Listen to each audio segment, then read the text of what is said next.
Como Deus preparou a humanidade para a vinda de Jesus. Atos capítulo 17. Comentário de Mari Persona. Um exercício interessante da gente fazer quando lê o livro de Atos é descobrir as assembleias que foram formadas e das quais nós ouvimos falar depois através das epístolas. Por exemplo, quando no capítulo 16 o Espírito Santo impede os discípulos de anunciar a palavra na Ásia, capítulo 16, 6, isso tinha um motivo. Na verdade, alguém da Ásia iria ouvir a palavra de Deus.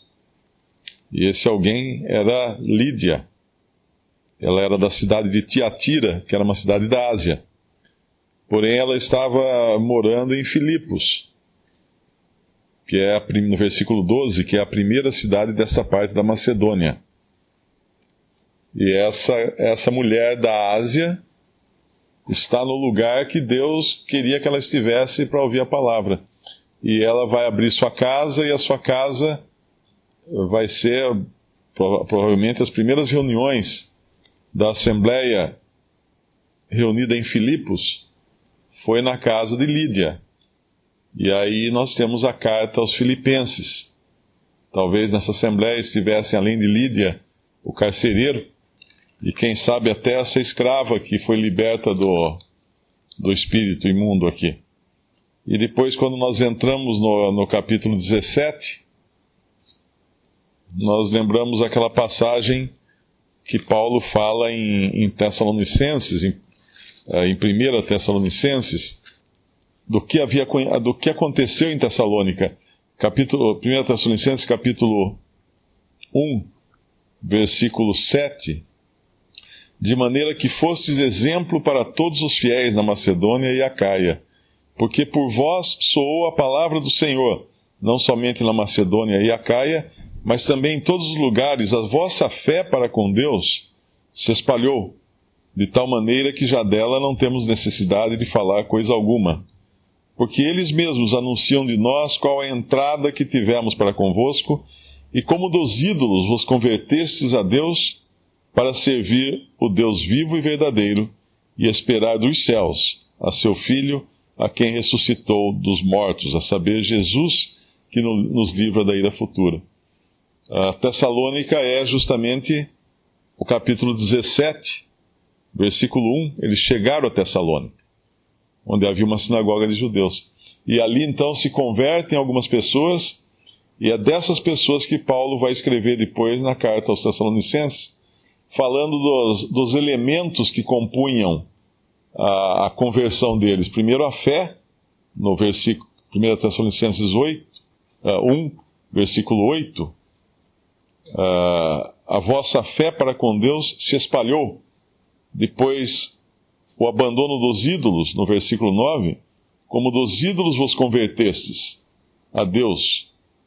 Aí vem o serviço para Deus e, obviamente, para com os irmãos, para servir o Deus vivo e verdadeiro. E aí vem a esperança do crente. E esperar dos céus a seu Filho. Esses elementos que estavam na vida dos Tessalonicenses são os mesmos elementos que deveriam estar na nossa vida. A fé, a separação dos ídolos, o serviço e a expectativa da volta do Senhor para nos buscar. Uma observação é que Deus nunca se deixou sem um testemunho, né? A gente, ao longo dos séculos, dos milênios, os homens sempre tiveram alguma coisa que ficou do conhecimento de Deus, conhecimento ancestral de Deus. Isso pode ser encontrado em todas as culturas. Apesar de todas as distorções que foram acrescentadas depois, o homem ele tem ciência de Deus, ainda que seja um Deus desconhecido para ele, como era aqui para os atenienses. Eles tinham um monte lá, umas dezenas ou centenas de deuses, mas eles tinham um Deus que era desconhecido a eles. Mas eles sabiam que existia esse Deus, só que eles não conheciam, eles não faziam ideia, eles tinham perdido completamente a noção de que Deus era esse. E hoje se encontra em qualquer cultura do mundo sempre essa noção primordial de Deus. Por isso que não existem ateus. O ateu, ele é a pessoa que depois de adulto, depois de raciocinar muito, ele decide não acreditar em Deus. Mas ele sabe que Deus existe. Por isso que é um exercício até inócuo, né? Tentar convencer um ateu de que Deus existe, porque ele sabe. Porque Deus colocou no coração do homem esse conhecimento. Deus colocou, uma passagem fala, Deus colocou o mundo no coração do homem. Na outra passagem fala que Deus colocou a eternidade no coração do homem. Outra tradução fala isso. Então, ao longo da história, por exemplo, nós vamos encontrar, mesmo na Bíblia, que a idolatria ela foi se desenvolver muito tempo depois. Nós não vemos idolatria antes do dilúvio. Não tem ídolos. Eles sabiam que existia Deus. Eles tinham conhecimento de Deus. E, obviamente, depois foram acrescentadas outras coisas. E aqui, Paulo resgata mais alguma coisa que eles sabiam. Por exemplo, os gregos, no versículo 28, porque nele vivemos e nos movemos e existimos, como também alguns dos vossos poetas disseram, pois somos também sua geração. E aí ele parte desse conhecimento dos seus poetas, que na verdade os poetas gregos eram os que também escreviam toda a filosofia grega, a cultura grega, vinha dos seus próprios poetas, escritos em forma de poesia, de poemas, né? Tem uma outra passagem, não me lembro agora, em Atos, que ele faz isso também. Ele traz alguma centelha que havia de conhecimento entre os pagãos, mas de conhecimento de Deus. E é interessante, quando a gente lê relatos de missionários que foram pregar o evangelho em povos que nunca tinham ouvido falar de Cristo, e às vezes chegavam numa determinada tribo, e eles estavam aguardando que ia chegar alguém falar para eles de um homem que era Deus, que tinha vindo ao mundo e etc. E havia então um proto-evangelho ali na cultura daquele povo.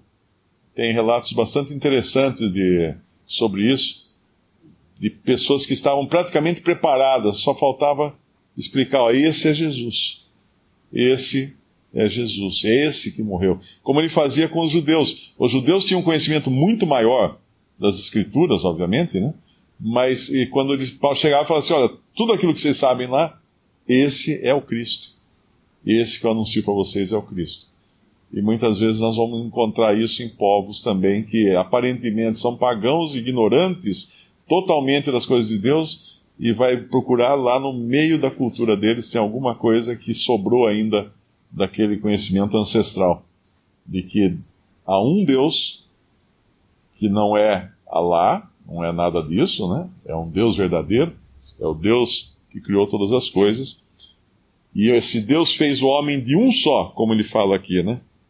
No versículo 26, derruba qualquer teoria de evolução ou qualquer coisa assim. De um só fez toda a geração dos homens.